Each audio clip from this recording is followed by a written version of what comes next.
Well, hello. All right. We are back. We missed the Bad Batch episode 13 last week, so we will talk about it. We're going to talk about both 13 and 14. Thank you so much for joining us. This is Father Son Galaxy. I am Kerwin. This is Keith. Thank you all who are watching us on YouTube, Instagram, Facebook. Those of you who will be listening to us later, that's great. So thank you.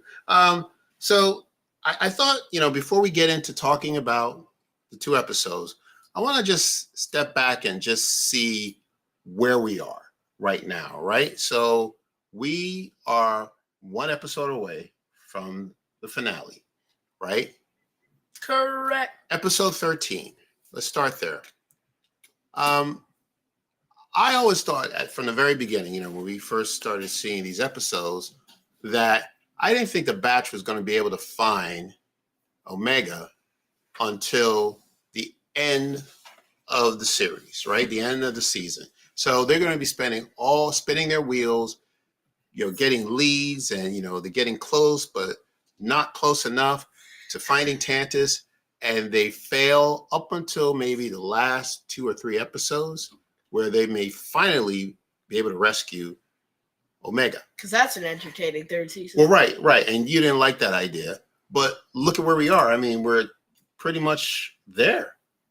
So we're at episode 13. I mean, even though the road to get there, Omega was able to break herself out of Tantiss, and we could have a whole season with the Bad Batch split in 2. Yeah, well, especially because Hunter and Wrecker make kind of a weak duo. Yeah. Because the whole point of the Bad Batch is the chemistry of all 5 or 6 or 7 of them, rather than just 2. Yeah. But my question is then, how did we get back here? If that was the end goal to get Omega, why did we go through putting her in Tantiss, her escaping Tantiss, and then going back? Because we needed 10 episodes of Omega and the Batch back together. I see. Okay. All right. Well, not that I'm complaining. I just find it interesting that this is where I expected that we would end up, but not the way we ended up. So, all right, let's get into it. All right, let's talk about episode 13. This one was called Into the Breach, written by Saul, directed by Saul Ruiz, written by Brad Rau, story editor Matt Michnovetz. So one thing I could say about Omega, because she has been to Tantiss and was able to escape, she has an advantage now, right? Yeah. That she may know how to get out. Right. Tantiss. Exactly. Yeah. And then, and what we also know is that, it's not just, she's not the only child, excuse me, in prison. We have the names of the other young people, Eva, Jax, Sammy, and Baron. Baron is the toddler. But yeah, I'm going to call them the Incredible Hulk, Blue Lady, Hornhead, and Big Small Child. Small Child. Okay. Yeah. So, and, we were, surprised just like everyone else that these kids so small. Yeah, they're kidnapping small children. Yeah. And we still, apparently their DNA mixed together gives them, gives the Empire the clone. So they're doing some sort of Voltron blood transfusion. Yeah. So I don't think that's how MCOUT works. All right. So because if it was, you could just inject force particles into your bloodstream and be force sensitive. Okay. All right. Do they have blood types in Star Wars? Good question. I don't know. If you find somebody else with the same blood type as you who's force sensitive, you can just take their blood. Right. Or get a little bit of it and then just be like, and then put it in your arm and you're force sensitive. All right. Well, I still don't quite understand why, this was. Yeah, why does Hemlock need more than one kid in his basement? Right. It sounded like he said that one of them was a match to Omega's count. Yeah, so once again, why does Hemlock need multiple? Why are there 3 kids? Yeah, why does Hemlock need multiple kids in his basement and actively looking for more? Yeah, exactly. That sounds really crazy. All right, so again, it looks like Omega may know a way to get out, so we'll see if that's the case. And of course, in order for the Batch to find Tantiss, they have to have somebody on the inside to help them, right? Now, No, not Echo. Well, he's not the guy on the inside I was referring to. I mean, I'm talking about somebody who works for the Empire, who works for the Imperials on the inside. Oh yeah, Yeah. Emery. Well, yes, right. At first, yes. But you also have Rampart. Oh right? yeah, Yeah. forgot So about Admiral that. Rampart, or former Admiral, prisoner Rampart. He gets taken out of prison, and apparently he knows a way to get to Tantiss, and he claims he doesn't. We know. So one thing that we do know about Rampart is he can't be trusted. Okay. Yeah, So Rampart also is not the smartest. Like, I feel like his time in prison really took some brain cells off of him, as we'll see in episode 14. yeah, well, he's just not cooperative. We Well, yeah, know. I don't think Rampart wants to injure his pride by working with clones. Yeah. The scum of the earth, or whatever he calls it. As these are his words. He hates clones, and he says that more than once. Okay, so yeah, just like I said, I don't like children right. more than once. And it seems the batch always find themselves working with or for people who don't like them. Yeah, like Sid. Yeah, Who right. sees this? Yeah. So I don't know how this is going to turn out. Well, we'll see a little bit more when we get to episode 14. But you mentioned Echo. He is back, right? The part-time Bad Batcher. He's back. He apparently stole a shuttle, an Imperial shuttle. Don't know how he got it, but he got it. He got a big one. And, he's going to take the batch and Rampart, and they have a plan. They're going to infiltrate one of these Imperial ships. We're going to have Rampart dressed as someone who is, somebody like who used to be a high-ranking official, and try to get their way into another ship. All right. So they're going to try to hop onto a science vessel so they can get to Tantiss. But the issue is they're especially locked down. And by the time they get there, the vessel's already doing its security protocol. And so, naturally, as a Bad Batch does, they get their armor stripped. So they get you can sell more toys with that. Never thought of that. I don't know why. I guess it's the same exact armor as it was before. So either every single stormtrooper there doesn't know who the Bad Batch is, or they really can't see a thing out of those helmets because that is so obviously the Batch. Good point. But it's not like they stole stormtrooper or clone armor. They're wearing the same exact armor that they always do, but it's black. But a majority of these troopers are not clones, right? They're humans. So maybe that's the reason why they don't recognize him. Yeah, the batch. But the stormtroopers have fought the Bad Batch before. Okay. All right. I can't argue with you. I don't know. All right. So the plan is Echo is going to get on this Imperial ship. Right? He's going to sneak on. And this science vessel is the one that's heading right to Tantiss. Okay. They don't know how they're going to, 13-hour nonstop flight to Tantiss, leaving in day one. Yeah. They don't prepare for takeoff. Exactly. Right. So this ship is getting ready to jump into hyperspace. So they're ready to go. Echo is on board. He's trying takes out a droid, grabs his hand. Yep. He's going to use that now. And then he's like going through the machine. He almost gets caught by a trooper. And he just barely makes it. Right. Okay. And then while this is happening, we got Hunter and Crosshair and Wrecker and Rampart.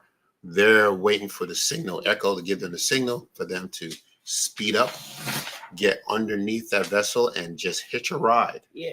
So Echo has to turn off the detection systems, and it's like nick of time. Just as they pull up underneath the shuttle, it's about to jump to hyperspace. They get on, it goes, the detection systems are off, and home run. Yeah, it was amazing. Yeah, All right, let's go to Q&A. Let's see who is here. Thank you so much, everyone. We're talking about episode 13, Into the Breach. Bloom, Rampart has comical relief. Yes, he is. Even when he's not supposed to be funny, he is hilarious. And we hope you're feeling better, Bloom. All right, let us know how you're feeling. Alex, thank you, sir, the counselor. He probably has more than one person there to have a higher chance of finding someone whose blood furthers his experiments. Yes, yes. Yeah. Mm-hmm. Yes, yes. What does that mean? Yes, yes. Okay. Yes is yes. All right. Okay. All right. And we got Jose. Thank you, Jose. Rampart got demoted. Yes, he did. Yes. He is not vice admiral anymore. All right. Now to the real meat and potatoes of this episode, episode 14. Well, before we get to 14, can we talk about the music? Oh, excuse me. We're going to talk about the music. Clown Captain Rampart. That should be his new title. Captain Clown. The music in this episode, for some reason, just stood out more than. Do they have clowns in Star Wars? More than any other episode. I don't know why, but something about this music that was so tense and so dramatic. Right at the very beginning, when you saw the title of the episode, that's when the music kicked in. And I think this might be one of the episodes that had one of the most music I have heard, and it was fantastic. So just want to give a shout out to the Kiner family about that. This was really good. Episode 13. So I'm gonna remember, when I get the soundtrack, I'm gonna look for that, the music for that episode. All right, just wanted to bring that point up. Okay, let's move on to 14. All right, Flash Strike. Flash. Directed by Nate Villanueva, written by Brad Rau, story editor Matt Michnovetz. All right, so as we said, the batch has hitched a ride onto a science shuttle. They are nearby. Of course, they get caught. But, here Omega's in her prison cell and she's hearing explosions from the outside, or cannons. And the little kid, well, what's going on? She's like, they're here. They're like, who? Yeah. My brothers. My brother, right. My brothers. Yes. So, all right. So let's see. I want to talk about something that Rampart. Well, I want to talk about the conversation between Rampart and Crosshair. It seems very interesting that Rampart, of course he, remembers Crosshair as a person, a good soldier who follows orders, and very surprised to see that he's no longer part of the Empire. But Rampart is not convinced that Crosshair has completely transformed, right? Like he is now back with his team. Something he said that was very interesting. So they were talking. They were in the jungle. Well, where they landed in near Tantiss. Crosshair. Rampart says to Crosshair, "Well, you were once loyal to the Empire," and Crosshair said, "Loyal to no one, but we really know." Rampart said that we really know that you're only loyal to one person, and that's yourself. Crosshair said, "I've changed," and then Rampart said, "Sure you have." Yeah, so then Rampart's dumb self gets spooked by a creature and runs right into the stormtroopers, and he gets captured. Which is honestly comical. This is insane. The fact that he just so happened to run into stormtroopers is crazy. Rampart screaming was so funny. It was. He just panicked. And and it just goes to show you these Imperial officers are cowards. You know what I mean? Like, you put on the badge, you put on the uniform, and they think that they're above everybody. But as soon as you strip them of all that, they're cowards. They run. They're the first to run. So now this is a problem for me, that Rampart, of all people, gets caught. Okay? Because you know what's going to happen. He's going to turn the batch in quicker than you know. Because he wants to get back into the Empire. He wants to set an example and say, hey, look, I brought the batch to you. I deserve to be put back in my title. I don't want to go back to jail. They're probably going to pull a Baron Harkonnen on him and be like, oh, yeah, we'll give you back everything you want. We'll let you be a captain. As soon as he gets the Bad Batch in his custody, Palpatine is going to say, dispose of him. Yeah. He's gone. Yeah. I don't feel good about Rampart. I don't think he's going to make it. But again, he's going to take every opportunity he can to turn in the batch. right? Oh, the batch were the ones that pulled me out of prison. I'm a kid, I'm a prisoner. They kidnapped me. I'm the victim here. So yeah, so any time or any opportunity you can throw the batch under the bus, that's exactly what he's going to do. So the batch is in big trouble. Yeah, they're done. Yeah. As long as they get into Tantiss first, though, they get Omega, they should be fine to get in, get out, get the clothes, get the kids. You know, I do actually kind of wonder, what are they going to do with those children? Like, you know how they sent Jax, Dex, and Mox to Pabu? Oh yes, right. Yeah, the clones. Yes. So, are they going to do that? But like Pabu is known by the Imperials and currently in reconstruction. So, what are they going to do with these force sensitive kids? Oh wait, Ventress could babysit. Okay. Well, so are you asking what's going to happen to them after they're released from Tantiss? What is the plan? Okay. I don't know the answer. I don't know. Well, first of all, they got to get out first, right? Where they're going to go, that's something that the batch can worry about, but let's just get them out. So, Alex, yes, the Empire has cowards working for them. They probably also have lots of infighting and nepotism within their officer ranks. I would not be surprised at all. Not at all. Yeah. Right.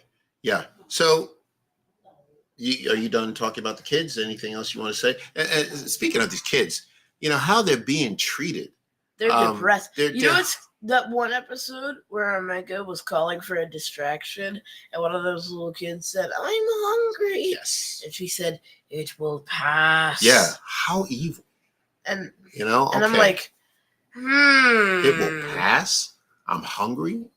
Oh, don't worry about it. I wonder if the Bad Batch are gonna remove her from the situation. Well, she is. Do you think she's a clone as well? No. You think she's human? Yes. Okay, I forgot her name. Jerk number 1. Okay, yeah, that's it. Right.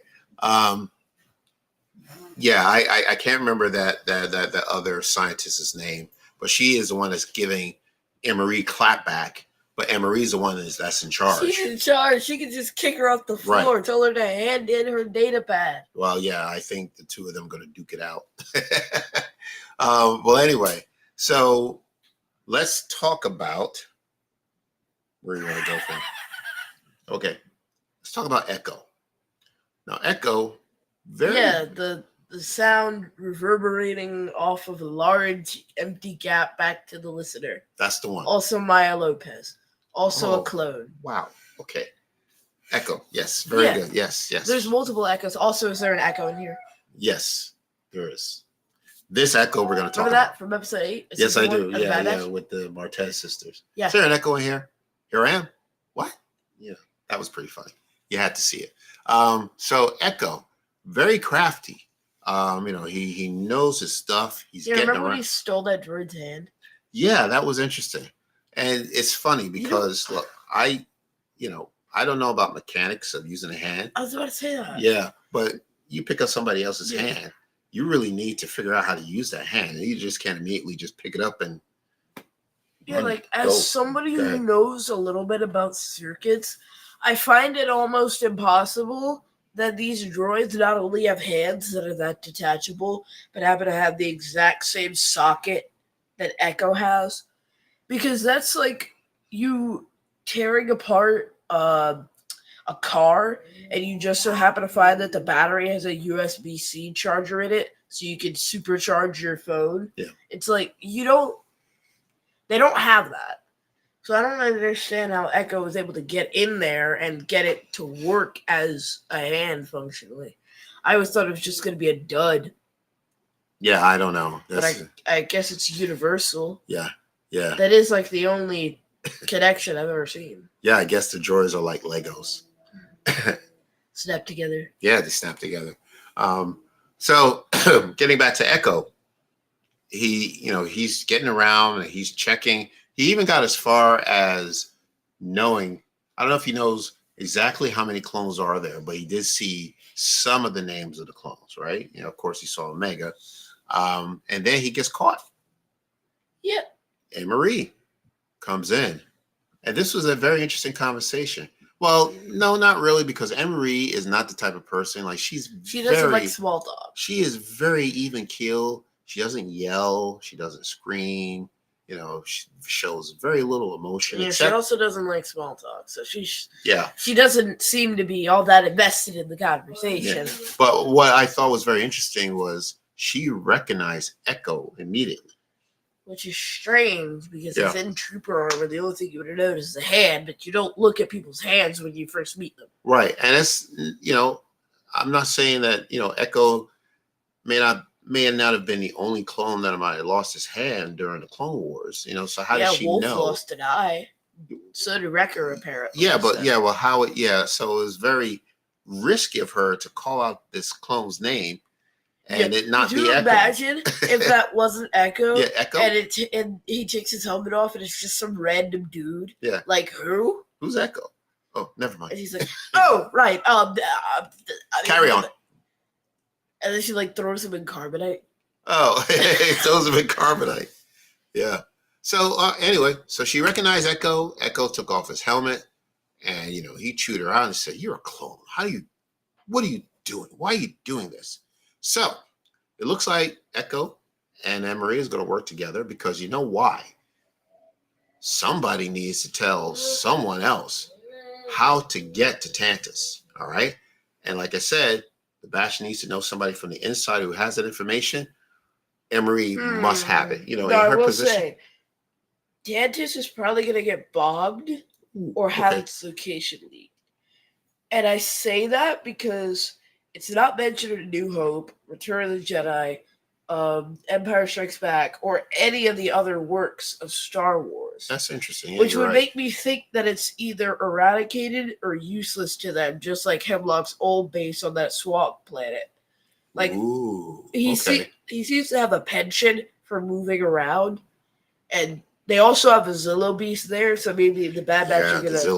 Thank you, Jose. But maybe they're gonna release that Zillo Beast. And it wrecks it, especially because the Zillo Beast seems to enjoy sucking power, and Tantiss is a massive base with a whole lot of electrical stuff. Now, let me ask you. It's basically like a 5-course meal from the Zillo Beast. Now, let me ask you this question. Let's say the Zillo Beast does get out and is able to destroy Tantiss. Where does the Zillo Beast go? What happens to the creature? It stays on Tantiss. That's what it. It just stays on Tantiss. And does it live underwater? I'm trying to remember where it lives. They did keep it in an underwater holding cell. So. Okay, good point. All right. So the Zillo Beast is going to play a role in destroying the facilities. Because I can't see any other reason they do that. I mean, Palpatine, I don't think Palpatine would want to so easily destroy that research. He did it to Camino, but that's because it wasn't any of their manpower or resources really being left behind. Yeah, whatever they needed, they already took it out of El Camino. So there was nothing left. Yeah. Mm-hmm. So what they needed, they had. Mm-hmm. So the Zillo, like Godzilla then, since it absorbs energy. That's probably where it got its name from. Yeah. There you go. It just goes. Yeah, Zillo. And then drinks in all the energy and then goes.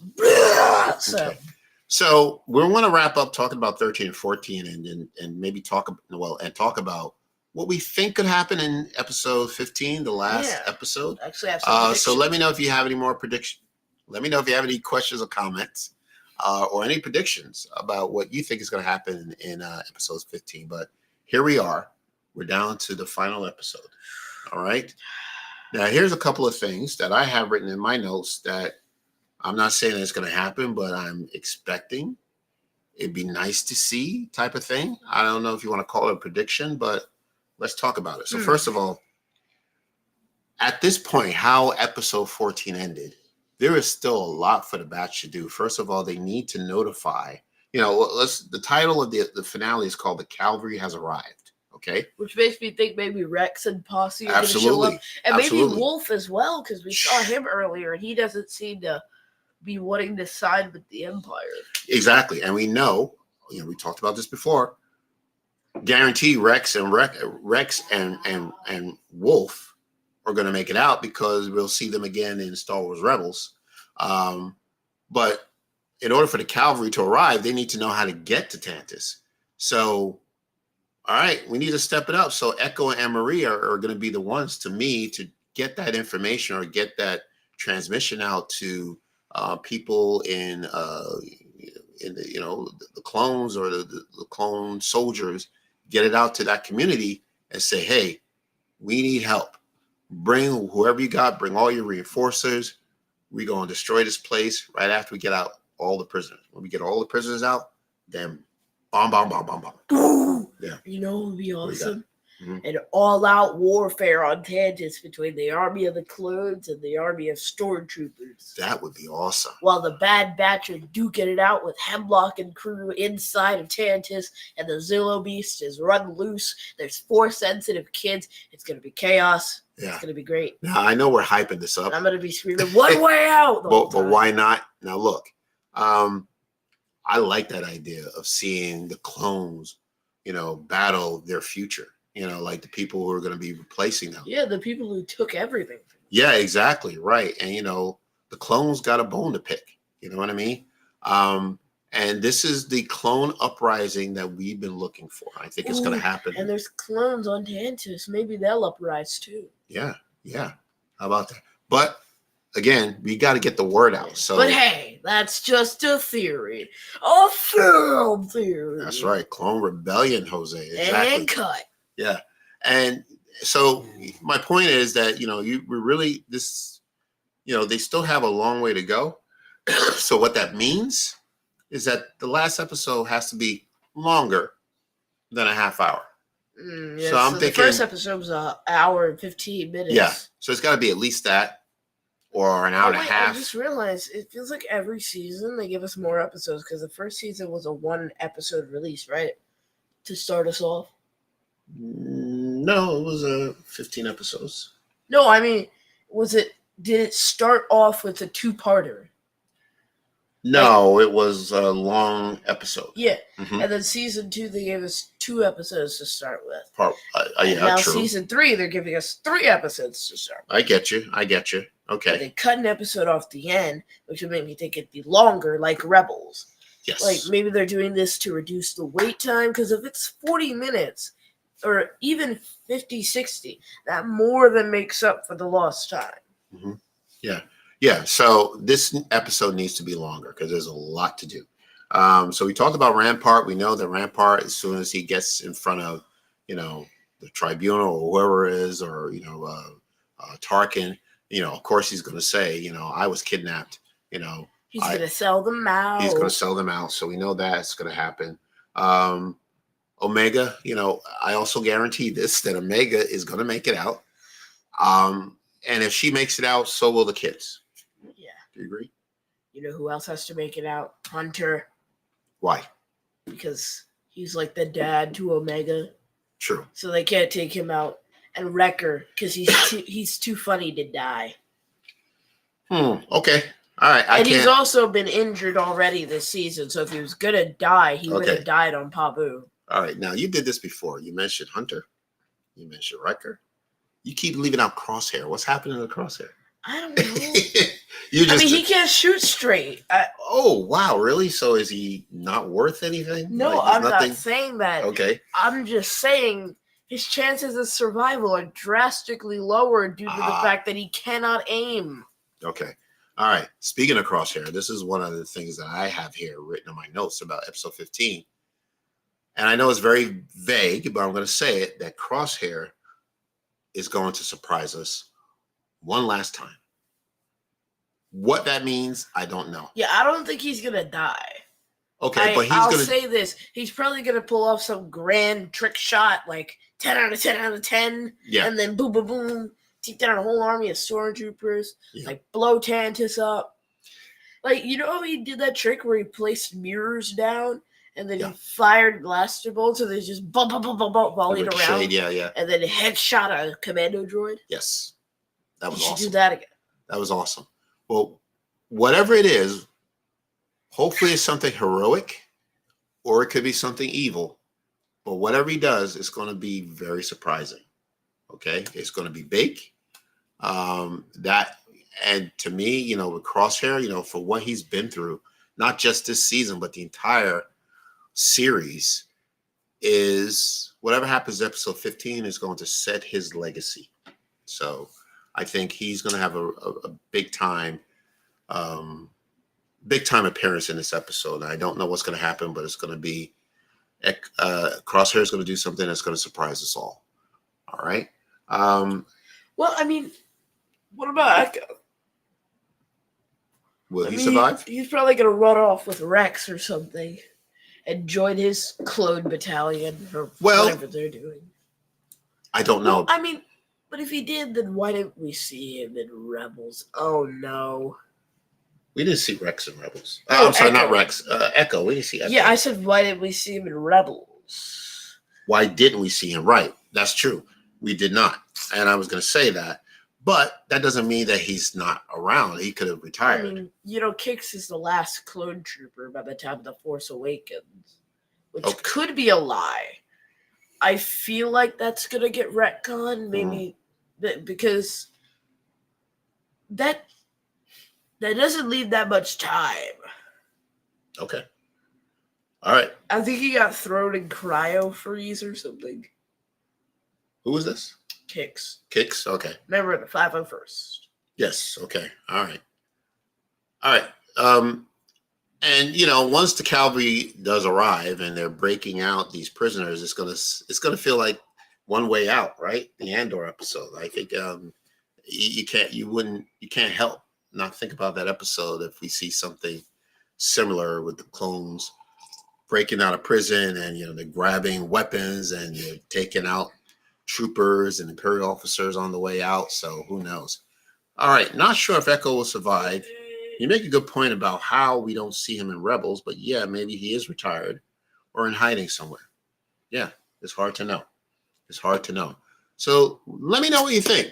Anything else you want to say about 15? No. Okay. Yeah, let me know what you think is going to happen in episode 15. Then Rey is a Fett clone. Huh? Rey is a Fett clone. Okay. What?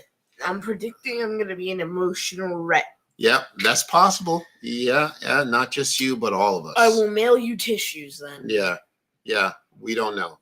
All right, so it's only 1 week away, and that's it. We're done. 1 week feels like so long. Yeah. It better be good, because I've been hearing episode 8 of X-Men 97 is going to be an emotional gut punch. You heard that already? Yeah. Wow, okay. So, I'm really not interested in that. So Bad Batch better pull through. Well, all right. So you say you're going to skip episode 8 of the X-Men? No, I'm saying Bad Batch better be happy. Okay. I need to balance out the I understand. Yes, a happy ending. It doesn't always happen. Especially with Star Wars. Season 2 really hit me. Yeah, of course. So we're still, look. Just punch me right in the nose. Yeah, Tech is not coming back. All right, and we have to let that go. Okay, well, why doesn't he? Okay. All right, so. Everything in fiction is fiction. That's true, right? It just could be. Bring him back. It's made up, right? So throw him in the Sarlacc pit and resurrect him like you did to Ventress or whatever. Yeah. Because Ventress being alive still makes no sense to this day. We'll find out. I'm going to rant about this for a second. I do really wish we got an explanation for how Ventress is alive. Because it's like, oh yeah, Tony Stark's alive, but he's going to show up for 1 episode, and we're not going to tell you why he's there. So I totally understand what you're saying. We had this conversation. We were hoping that we would find out how Asajj came back, but that's not the case. Well, there's always Tales of the Empire, because that's dealing Dathomir. That's true. It's possible we may see her there. But again, Asajj is big enough that she needs her own series.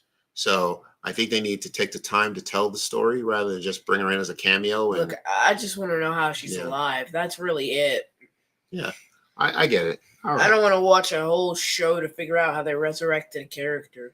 Okay. At least in the Clone Wars, once they introduced Darth Maul, they got straight to the point of how he was alive. True. That's true. Yeah. All right. So we're only 1 week away till final episode of the Bad Batch that we will find out. Tony Stark died. The MCU, a variant of Tony can appear. Anything's possible. Cool. Anything's possible. All right. So, if we're done talking about the Bad Batch, I want to just update you on some things that are happening on our channel. We have 2 interviews in the can. All right. You know what that means in the can? Yes, I know. Yes, okay. All right.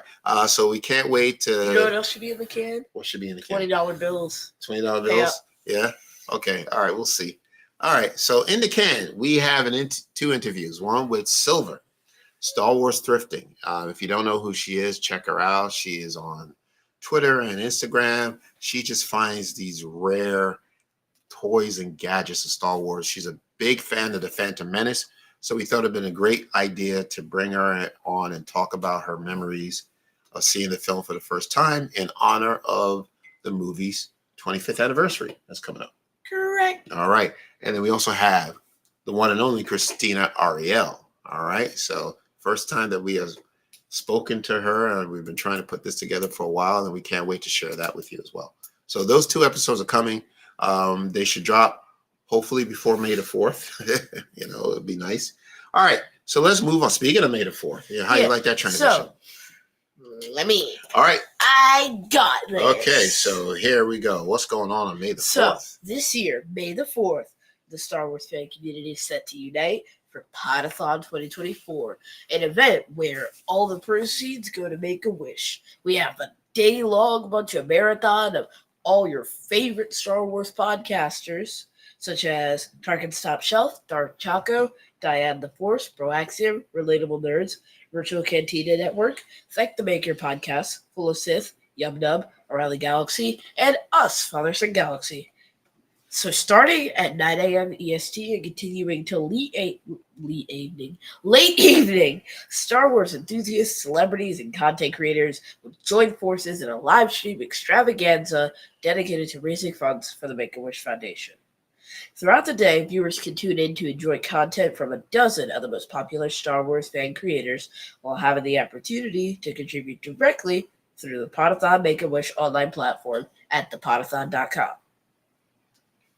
And while we're on that topic, I figured we could give you a little sneak peek of who we're going to have on our guests.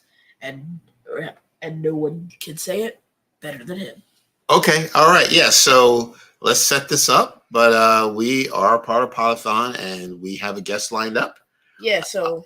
And we are going to show you an exclusive, never before seen sneak preview of our guests, and see if you can guess who this person is. Here we go.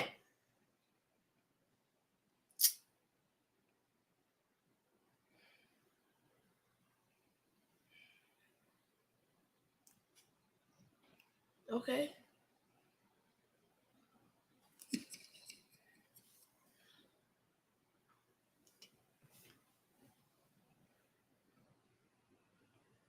What's good about good characters like that is that even though you bring a lot of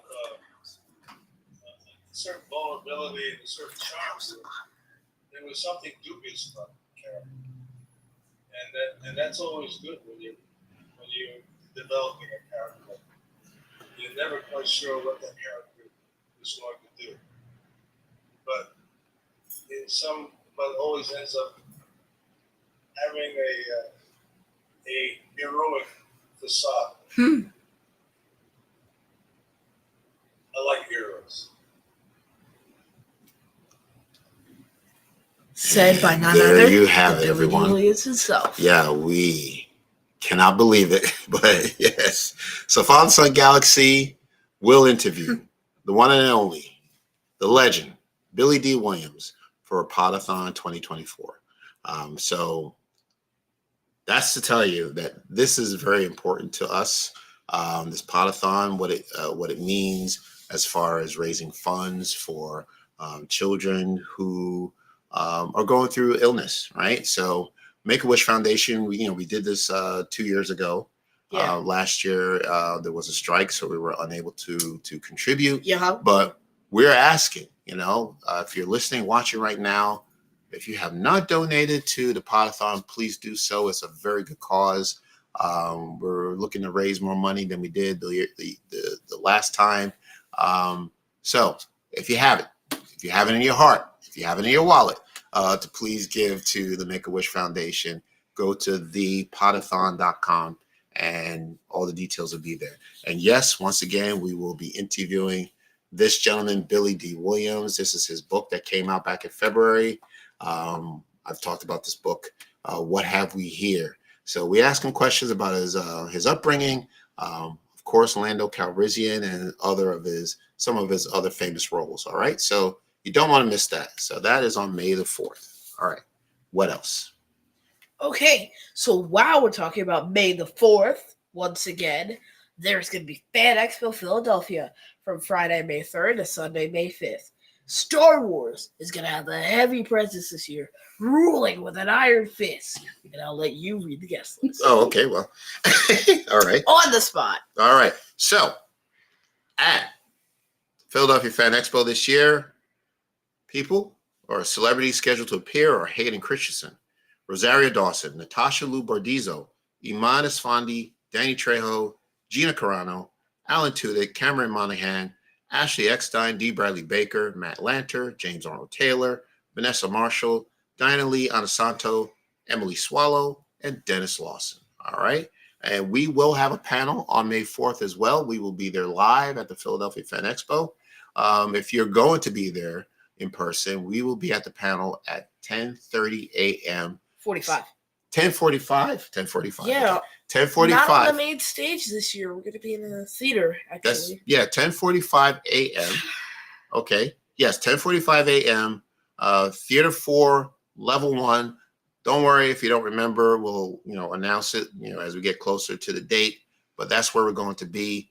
If you're looking for our panel, you won't see our name, but just follow us. We'll let you know when and what time we'll be there. And we're going to talk about, speaking of the Phantom Menace, we're going to celebrate the Phantom Menace 25th anniversary. Pretty cool. All right. Yeah, wait, our blurb says Return of the Jedi. That's all right. No, they didn't change it, but it's okay. It's fine, Keith. All right. I'm losing it. Now, we did, I want to go back to Podathon because we want to mention the other guests that are expected to be there. That's actors Paul Sung-Young Lee from the Lucasfilm Story Group, Pablo Hidalgo, authors Zoraida Cordova, Tessa Gratton, and Lydia Kang. Writer director Leandre Thomas, Lucasfilm editor Justin Ridge, Michael Siglain of Lucasfilm Publishing, our Star Wars stories Jordan Hembrow. All right, so and more. That's just some of the names, but check it out. It's going to be there. It's going to be on all day long from 9 a.m. until whenever. We'll also be live at the Philly Expo. So more information, more details will come on that. Yes. Also going on, our local movie theater is a part of the Star Wars Marathon, right? So they're going to be running all 9 episodes back to back. I don't know how that's going to look. I'm not going to be one of the ones, I'll tell you right now. I'm not going to be watching all 9 episodes. I would. Yeah, you would, but you won't. Yeah, because the tickets are not cheap. Well, and, the seats are not good either. Well, okay, yeah, because they're, the best seats are sold out. But we will participate. We're still working out the details, but our plan is we're going to do a live stream from the movie theater. All right. And talk to, the fans who are coming in to see all 9 Skywalker films. All right. So, yeah, we're going to get to see everybody who goes to see them. No, not everybody, but is that it? You took my notes away. Yeah. Okay. So, also on May 4th, we are going to have Free Comic Book Day. Yes, the first Saturday in May is Comic Book Day. And also on May 4th, this is getting tiring, we have Tales of the Empire dropping 6 episodes on May the 4th. On May the 4th, right. So May 4th is going to be busy. Woo! It's going to be a busy weekend. So, And but yeah. you know what's even better? What's that? The movie marathon ends May 4th.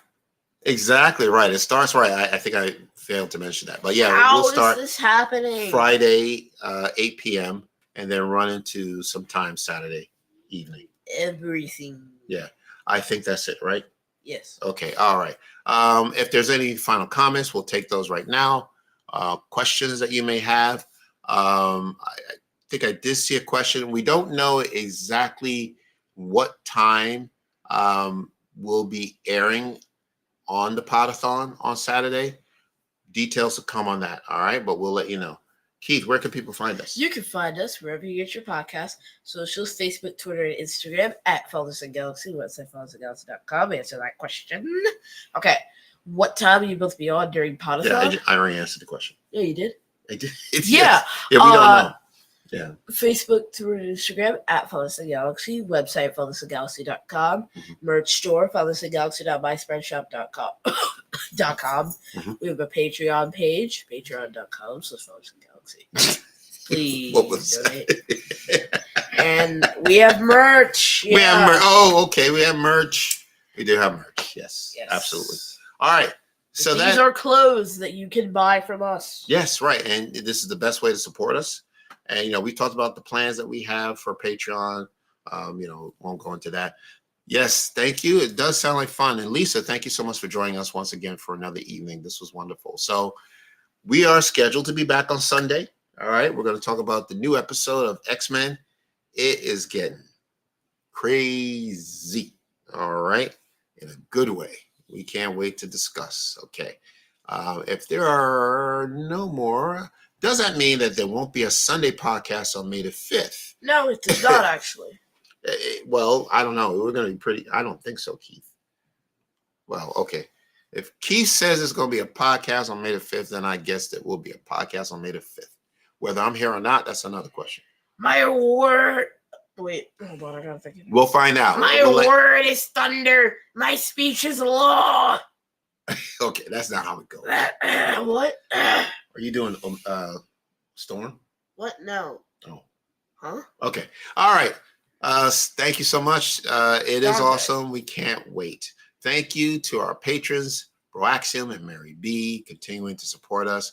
We got a lot going on, everyone. So, hang on to your seats. All right. So we'll be back on Sunday.